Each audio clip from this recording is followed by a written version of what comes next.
preparing live stream. Let me check अगर हम live जा चुके हैं.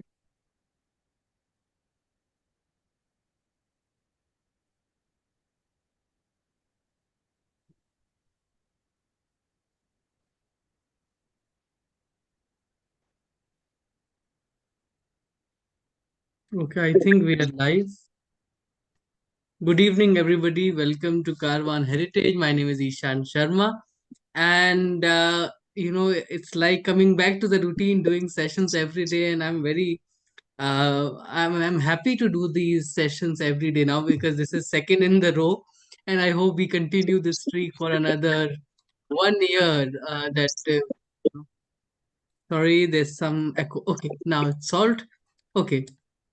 So, back on YouTube after many, many months, as you all know, we did our Carvan online lecture last night with Dr. Talat Ahmed from University of Edinburgh, where we talked about different strands of nationalism and how it is important to understand that there's no one kind of nationalism. From there to a more interesting, more exciting, more engaging theme for all of those who go on heritage walks regularly, who love to explore heritage sites more than the books they would like to go out and explore.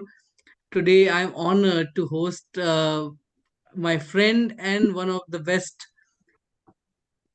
public authors, publicly accessible authors now, because there's a whole debate that is going on thanks to our very dear author William Dalrymple, the whole case of professional versus non-professional. But this, he is somebody who has actually made heritage accessible to a whole range of people, not just in Delhi, but around India through his heritage labs, through his libraries, through his heritage walks, workshops, lectures.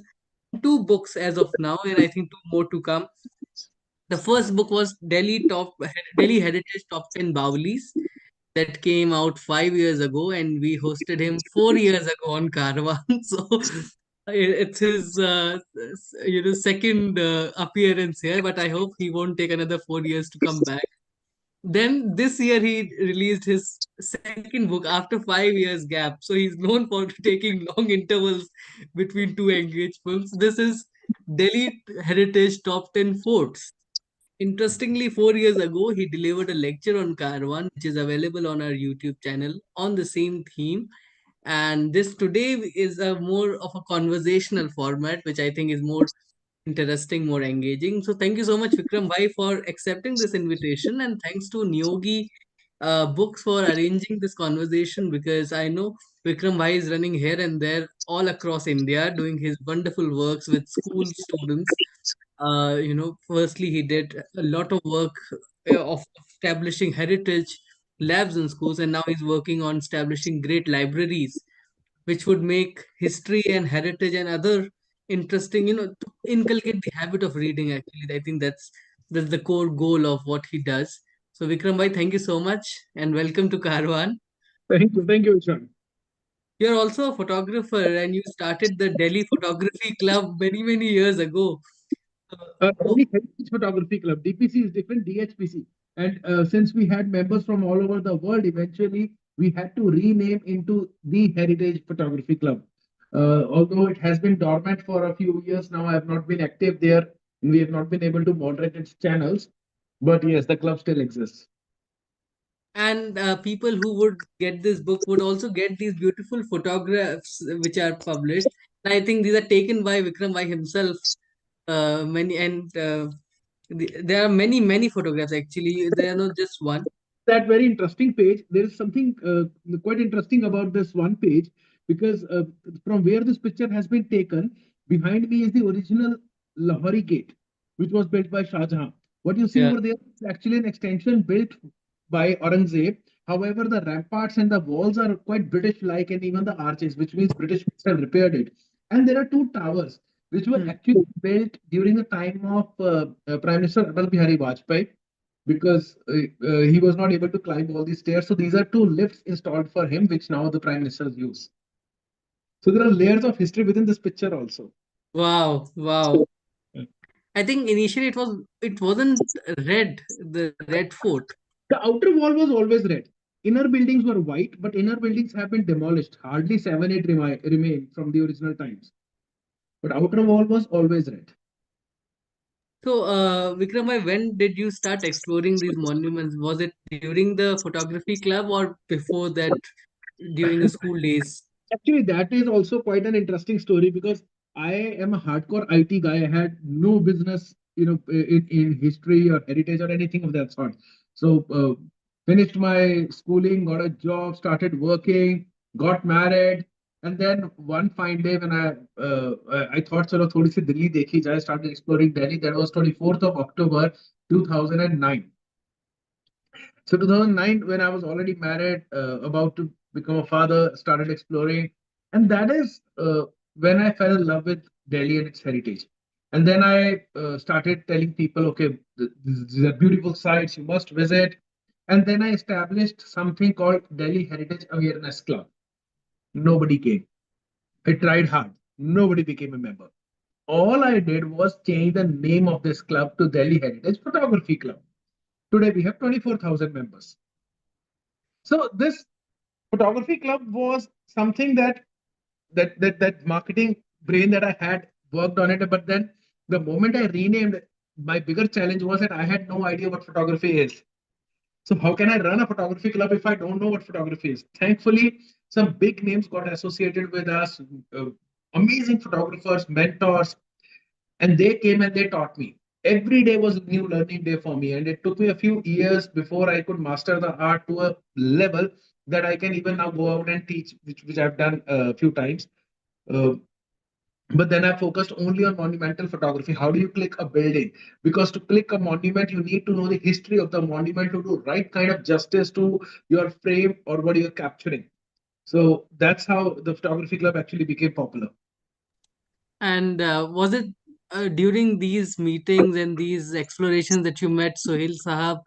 Uh, Uh, Actually, what happened, I was during my research, I had many questions, and I would go to Archaeological Survey of India. But I would just enter their office, knock the door, and Mr. K. K. Mohammed was so he's such a gentle person, such a nice soul. He would never say no.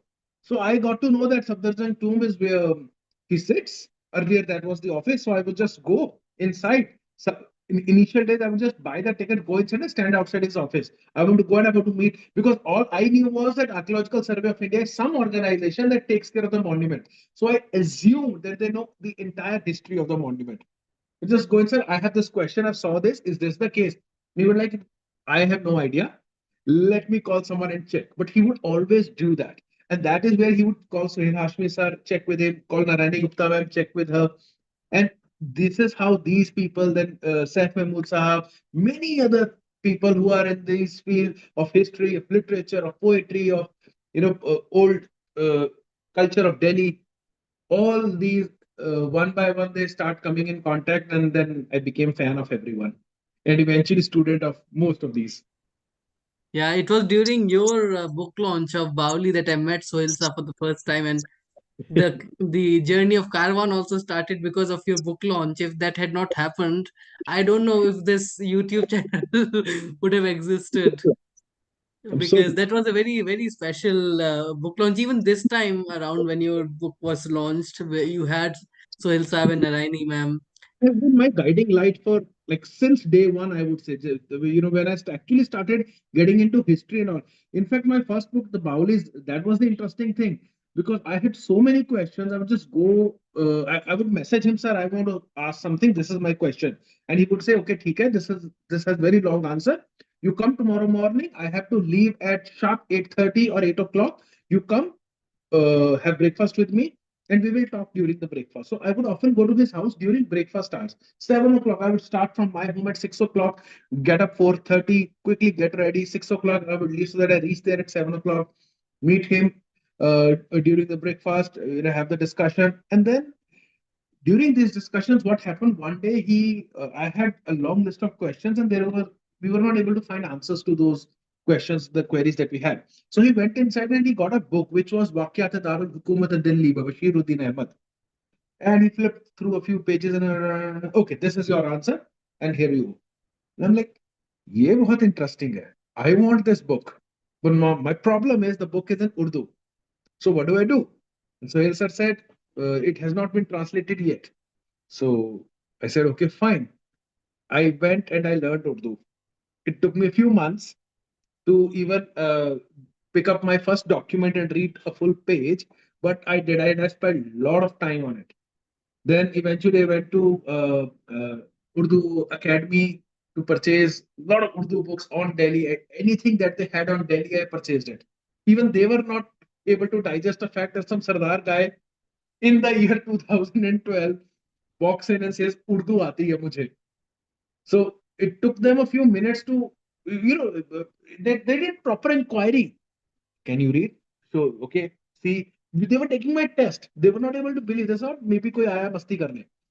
So yeah, I got all that and I started studying. So yes, Sohail Hashmi sir has played a very important role in shaping me also. Yeah, the book that you mentioned, the Waqiyat Darul Hukumat Delhi. I Yes. think that's somebody's translating it. I am told. I'm not sure when that would come out, but that is, I think, one of the most original works on Delhi's history that many Yes, people do not read. yeah, I don't have it here in my office. It's at my home library. But yes, that book is in 3 volumes. It's not going to Yeah. be easy to translate that work, but the work is amazing and so well researched. Hats off to the person. Yeah, and inspired by your when you mentioned this in the book launch, I went to this place called Danish Mahal in Lucknow Huh? and got all the books, Urdu books on Lucknow. I don't know how to read Urdu, but I still have those books here in my library, waiting for me to learn Urdu first and then read them because there are very, very good books on Nawab, Wajid Ali Shah, and others. Because these So, are the original sources. I think that and I, you have made accessible through your work. You have used those sources, and I think you have also given a list of yes, sources in the end, which is very, very interesting, where you have a reference page for all those who are interested. This is how you distinguish between public work and a scholarly work. When you see references in the end, you really think that somebody has really put an effort to write down all the resources that people can go to after reading, because this is not a very thick book. It's a very, very introductory book, which would pick your interest into history. And then of course you have a list of books that you can read after reading this book, which would open a whole range of ideas for you about a city, because the city of Delhi itself is going through a lot of changes. Not just the central vista, but other areas in Delhi are also going through these rapid modernization. So I'm fascinated to know, Vikram, bhai, which was the first fort that you kind of, was it the Red Fort? Because that's the most known fort. yeah, it was the Red Fort, and I think I visited Red Fort when I was a kid with my parents, probably. Or I don't remember school taking me there, but yeah, parents did take me to Red Fort once when I was a kid, and then my next visit to Red Fort was when I started my own journey, my own travelers and travels. But the best visit to Red Fort was in my early days only. I had been to Red Fort once or twice before that on my own, and Hmm. just tourists going to that main दीवाने खास नौबत खाना blah blah blah and come back. कुछ भी इधर उधर side पे नहीं देखना. One day I got a call from KK Mohammed Saab. He's like, Vikramjit, we have cleaned the stepwell of Red Fort, and I would invite you to come visit, see the stepwell. This was 2014, I guess. Hmm. So please come and see the stepwell. I said, okay, sir, fine. I would. I had no idea Red Fort has a stepwell. I would love to see it. So I'll come. He said, send me your car number. I said, what will you do with the car number? He said, you send me your car number and bring your car inside from Delhi gate. Okay, I said, fine. I sent my car number. When I reached there, they said, okay, we have your car number. You can take your car inside. The moment I took my car inside, I saw these two huge elephants. And I Yeah. stopped my. So I can't go beyond that. I want to see what this is. And I went inside. Sohail Ashmi Saab and Narani ma'am were sitting there. So KK Mohammed had invited three of us to visit that Bauli, and we were the first three people to enter Red Fort Stepwell after ASI cleaned it, and they were going to open it for public in future. And it still had buildings around it, the old Yeah. Indian Army buildings. The Bauli was clean now, but the buildings were still there. There was a section of dogs that they had. There was a residential block, which eventually they demolished everything. So Bauli was actually hidden in between huge buildings. But we went inside, we studied that, we saw how the water is flowing, and they were still doing some work. All the girders and material that they had removed, which I had mentioned in my first book, was kept there only. So my first visit to Red Fort in a very proper sense was when KK Mohammed Sam invited me to visit the Red Fort Stepwell, and from where I thought, okay, first book has to be Stepwells. And that's a very beautiful step. It's still, I think, closed for the public. Actually, it is quite deep and filled with water now, so it's very risky when you go close because there is no boundary around it. If you create a boundary, it's not you'll disturb the structure. So there is a although there is a metal structure that they have put for safety, but it is better to keep it closed. For Redford gets 20,000, 30,000 visitors every day. It's Hmm. little tricky. Yeah, yeah. And the same stable which was converted into a prison. Oh, yes, And yeah, yeah, yeah. Lal Kile se Ai Awaz, Saigal Dhillo, Shah Nawaz, the three brave generals of Indian National Army were kept inside. The cells are still there. Yeah. they've also used the same, they've built these museums inside the Red Fort using those old barracks. And one of the barracks was the place where INA trial actually happened. Exactly. So all that is there. In fact, I have also curated one museum inside Red Fort, but that was Yes. during Saleh, which was on till 31st of March 2024 only. That museum was on Stepwells of India. But they when the British came and they demolished all the buildings, all the because Red Fort used to be very complex structure. Now when you stand at one corner of Red Fort, you can see all the way till other corner if the trees are not there. Back then, there were walls, not just trees, but Hmm. walls, corridors, arched corridors, and there were layers. There were multiple gardens. There were very recently, a couple of years ago, we found the second hammam from the haram site. We Wow. found the new hammam, whereas we only thought that there is one hammam Only on one, the yeah. male side of the fort. We found the female hammam also. There used to be a garden on the female side. There used to be a separate mosque, a separate market on the female side in the haram, which is all gone. We have no idea where exactly it was, but yes, we do have layout and some hints of it. So yeah, uh, these And barracks, that that now the government is using these barracks in a very nice manner. Most of these barracks are now museums, not hmm. all. And I remember your exhibition at the Biennale, which was on the water heritage, and it was a very, very well curated exhibition. Though we all have our stories of the opening of the Biennale, we all have our sobbing stories to tell. that that Uh, evening is unforgettable. one room for entire day. You guys are just sitting in the We were in forced to sit there for 6 hours to wait for the Prime Minister, but yes, there. very, We were very sad. Prime Minister left the entire campus. We were not allowed Yeah, to come out of the barrack, and we had I know. there no water, nothing. So we also sat like that only. But Vikrama, you just pointed out a very important issue, which is on repurposing of these Yes. historical sites, and with the corporates taking control and owning these places now, running and controlling what goes inside.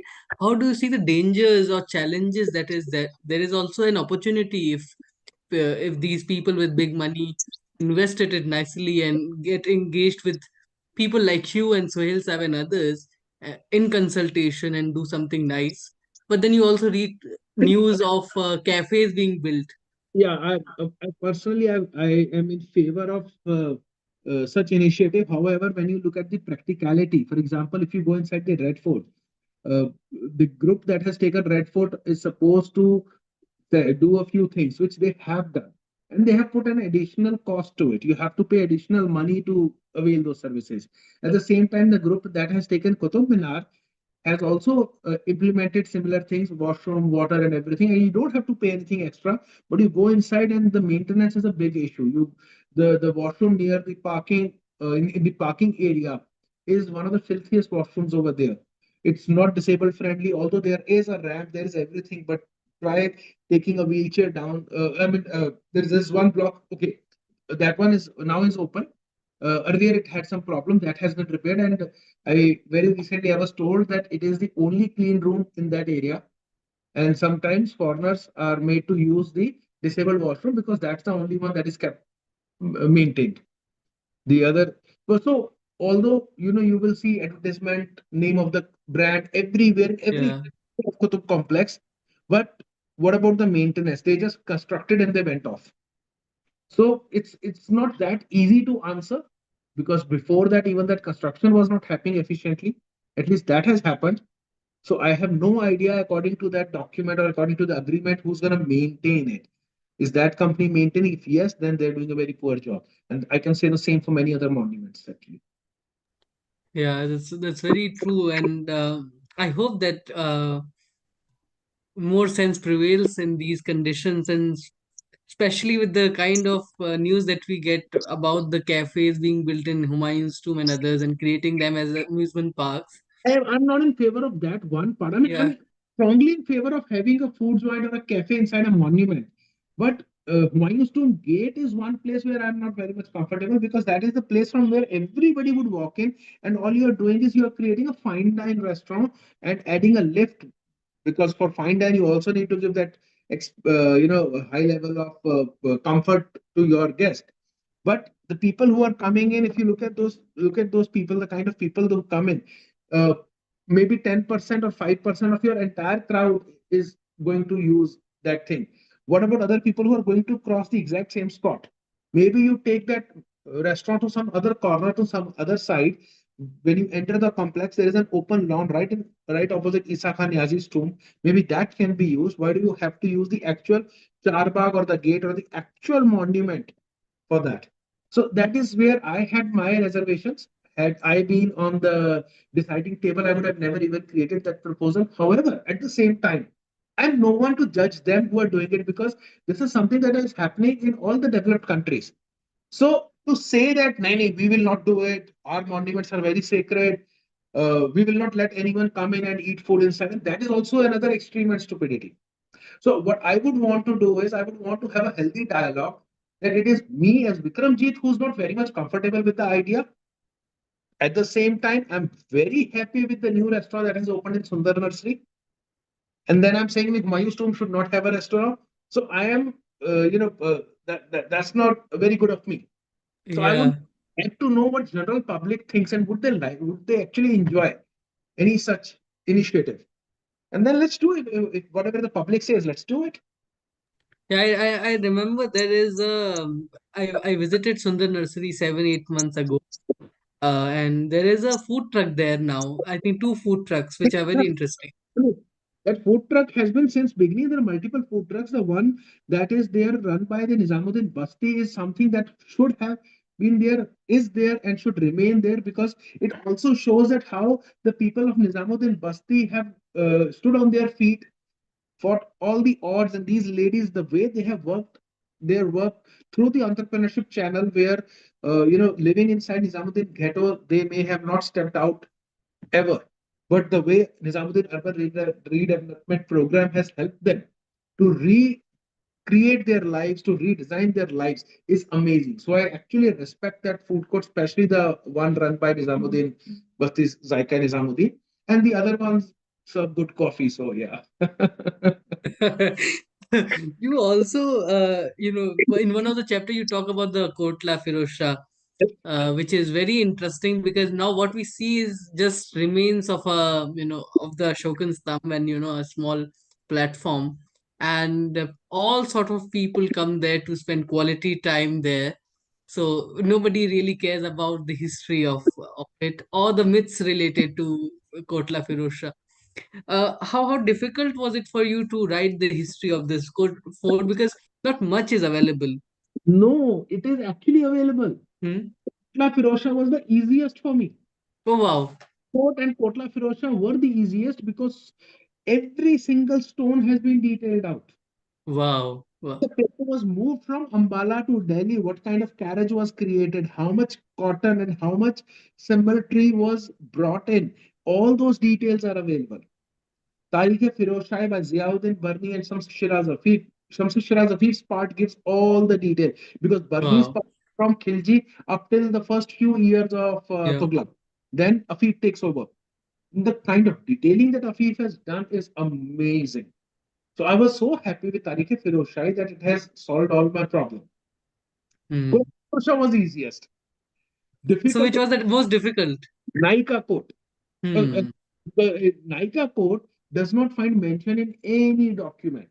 So, in one or two documents like Bashiruddin Ahmad and Sir Sayyid, they don't even have a separate heading for Naika Court. What they say is that there is a fort called Adilabad, which is a twin fort, and Adilabad has a sister fort behind it, which is more of a garrison for the bodyguards of Muhammad bin Tughlaq. Now, when you do the calculation and when you see the description, that's where you find out that it is actually Naika Fort, which now we consider as a separate fort because there is a whole colony in between. But earlier they were connected, not through a bridge, but probably through a normal walking channel. But you also demystify the name Naika coat. Was it Nine, really a barber's coat? so in one of so washerman's court and barber's court is what Maulvi Zafar Hassan says. In one of the British documents, interestingly, I found, and this is in context with the monument inside Humayun's tomb complex, which is also called Naika Makbara. In that document, in the British document, it is written as Nayak Ka Makbara. And that made me think that if this monument is written as Nayak Ka Makbara, is it possible that Naika Court is also Nayak Ka Court and it got corrupted to Naika Court? Because Nayak would mean a soldier. And all our documents are suggesting that it was for soldiers and for bodyguards. However, this is one debate that I had with Suhail sir also. Suhail sir said, why would someone name it Nayak Ka Court if it is a monument, built by people who would speak Turco-Persian language? So they would have their own name for it. But then my counter argument to that is that original name anyways is lost. So why would we even call it Barber's, this washerman's fort, Dhobi ka Kila? It is actually mentioned as Dhobi ka Kila in many records. So Dhobi ka Kila or Nai ka Kila. And then it is Naika Court. Court is again a Sanskrit word. Court is not a Persian word. Kila is a Persian word, which means it is a possibility that it became Nayak ka court, Nayak court or something like that, and got corrupted to Naika court. The Nayak court became Naika court sounds more reasonable to me, though I must say that I am no authority to confirm this because I have not found any evidence for this claim that I'm making. Did you also consult Dr. Gupta, Professor Gupta, for this?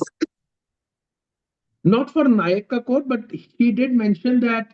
There was a passing discussion around this, but then all the discussion moved to Najafgarh because she was more fascinated. She was very happy. There is some person on this planet who considers Najafgarh to be one of the forts of Delhi. Nobody else Hmm. till now. So tell us the story of Najafgarh in brief.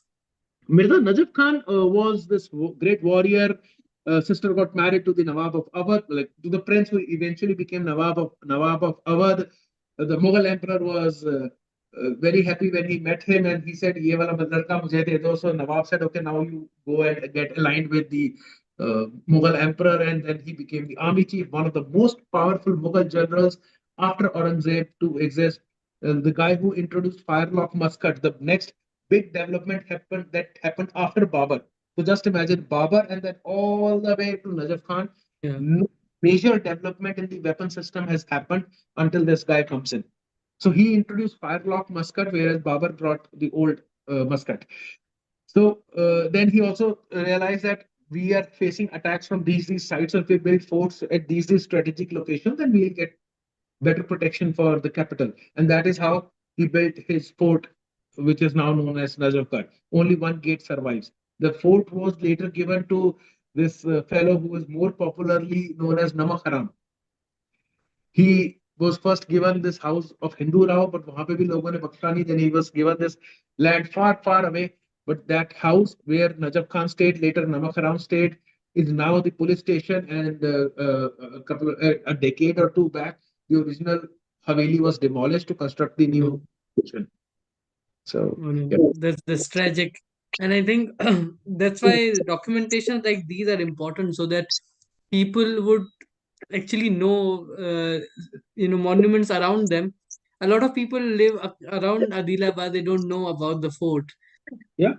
People They only know about the Red Fort. go there every day. They have no idea what this is. No idea.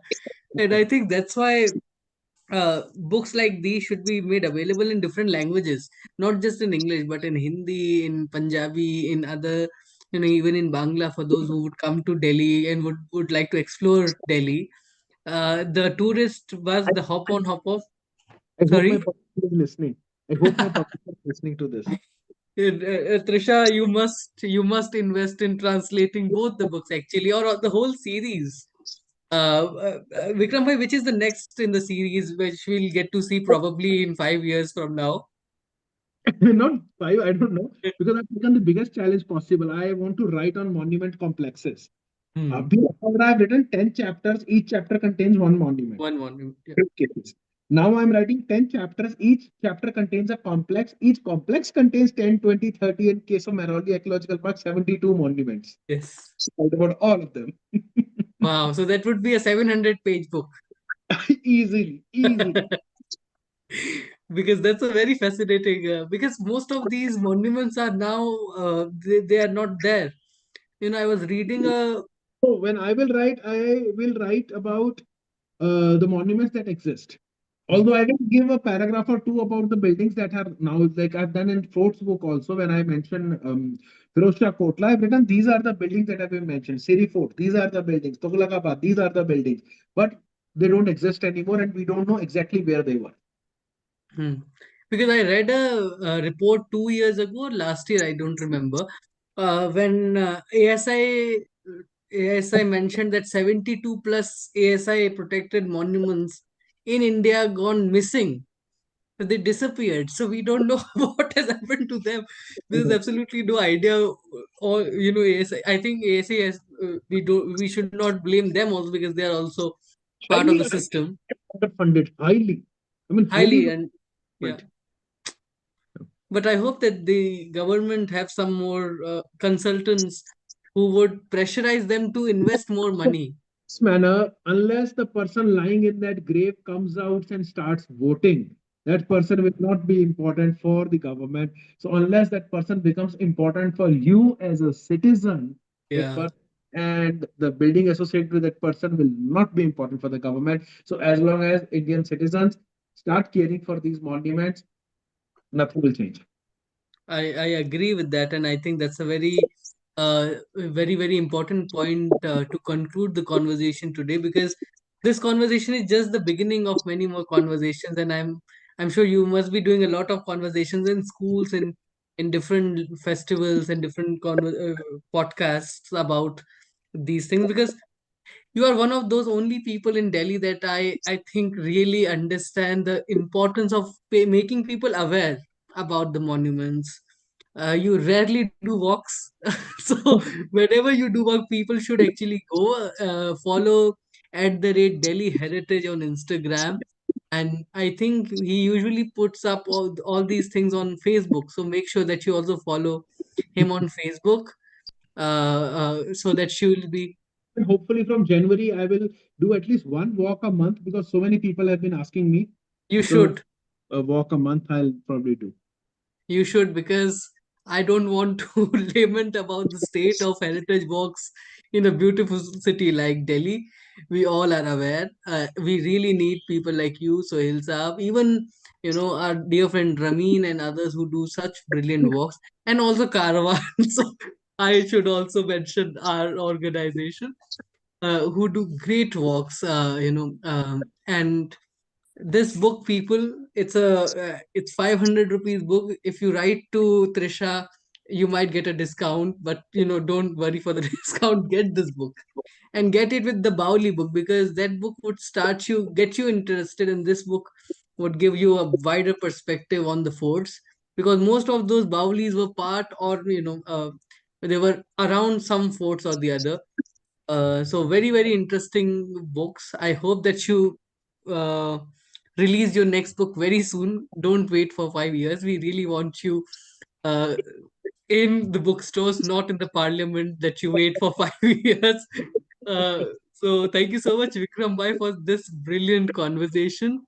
Thank you so much, everybody who joined us online. Make sure that you buy books and read books from bookshops, not Amazon. Make sure you read at least. That's the most important thing, because the habit of reading is essential to cultivate. Before going, my last question, Vikram, I would be on this reading habit, and your mission of making libraries across India, especially in schools? So, I've realized this pain that we are not doing enough reading, and because of which there are so many problems. When I can get into the technical details and all the scientific and medical details, what all problems are happening with human body because of the reduced habit of reading. But right now, I think I'll skip on all those technicalities and come to the main point where I felt that pain. And this year, I started this initiative where I've decided that I'll take over the school library one after another, and I'll make sure that every child in that school reads. So we started pilot this year, formed a small company. We started calling the program Liberation. It's a library revolution that we are trying to bring, connecting all the school libraries. They're helping each other, and the program received amazing response. Even even I was surprised कि मुझे लगा नहीं था it will go that big that fast.